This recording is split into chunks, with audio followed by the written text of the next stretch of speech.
Kadang gue mikir, di dunia yang sekarang ini, isinya konten motivasi, kata-kata keren, dan juga visual estetik.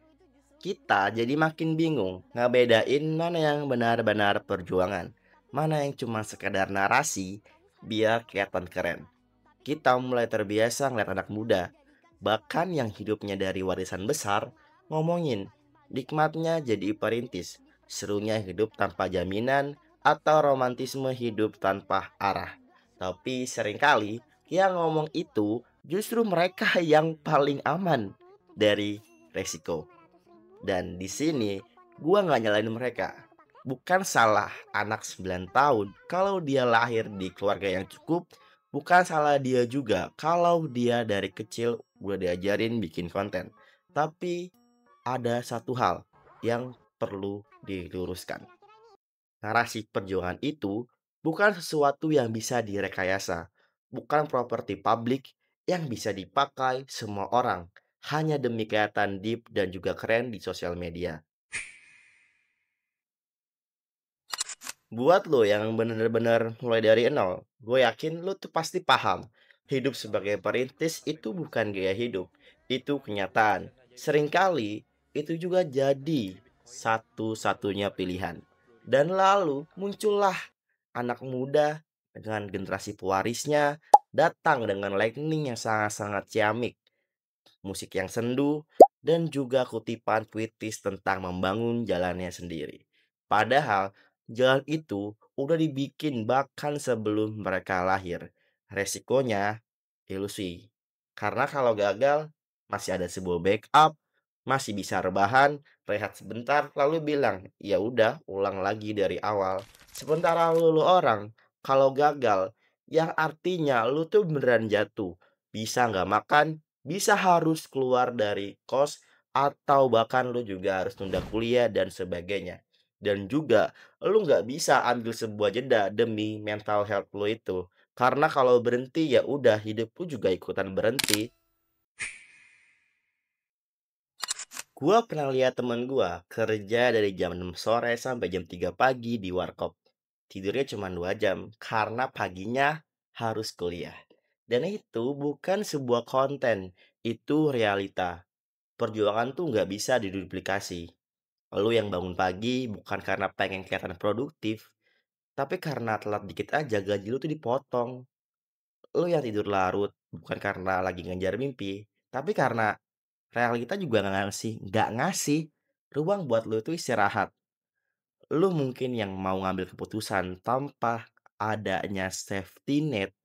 Kalau salah langkah, resikonya tuh nyata. Dan rasa takut itu nggak bisa dibeli. Maka dari itu, lu yang sekarang lagi bangun semuanya dari nol, lu lagi nulis kisah yang jujur, ya nggak perlu dirias, nggak perlu dibungkus, cukup dijalani, dan itu udah luar biasa.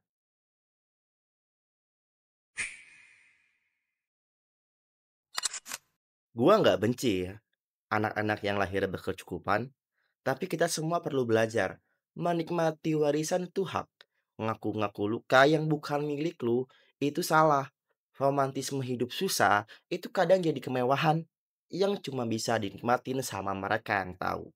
Mungkin lo yang denger ini nggak punya panggung, nggak punya followers, nggak punya juga koneksi.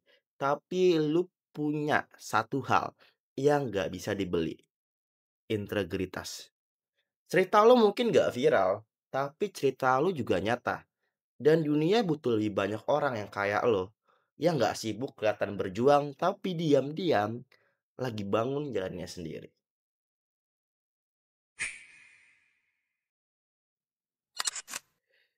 Dan soal anak 9 tahun yang sempat viral itu, gue tetap respect. Karena dibandingkan anak-anak lain yang ngomonginnya kata-kata kasar, dia masih lebih mending ngomongin hidup, ngomongin proses. Tapi dia juga belum sepenuhnya ngerti akan realita. Tapi dia juga udah mulai belajar ngungkapinnya. Dan yang di sini, yang nggak bisa juga gua pura-pura nggak tahu dan pura-pura nggak ngeliat, kalau dia juga dibully ramai-ramai sampai dia nangis, sampai dia juga nggak berani ngomong lagi, itu tuh udah nyakitin lah berarti. udah kelewatan. Karena beda antara kritik yang sehat dan juga serangan ke anak kecil yang bahkan belum mengerti dunianya sendiri. Dia itu bukan musuh kita. Dia cuman salah narik narasi yang belum waktunya dia bawa. Dan gua harap dia tetap tumbuh, tetap belajar, tetap berkembang, karena di usia segitu mikirin hidup itu jauh lebih keren daripada cuma ikut-ikutan ngomong kasar biar dianggap dewasa. Dan akhirnya video ini juga bukan tentang siapa yang hidupnya lebih keras, tapi siapa yang paling jujur. Siapa yang terus jalan bukan karena pengen dipuji, tapi karena nggak ada pilihan lain selain bertahan. Dan di tengah dunia yang sibuk tampil keren, lu bisa pilih jadi satu dari sedikit orang yang milih jujur. Karena jadi utuh itu jauh lebih penting daripada cuma kelihatan keren. Dan gua Erza, tuan muda ya. Kalau kalian suka pembahasan video kali ini, jangan lupa untuk like, comment, dan subscribe. And sampai jumpa di pembahasan selanjutnya.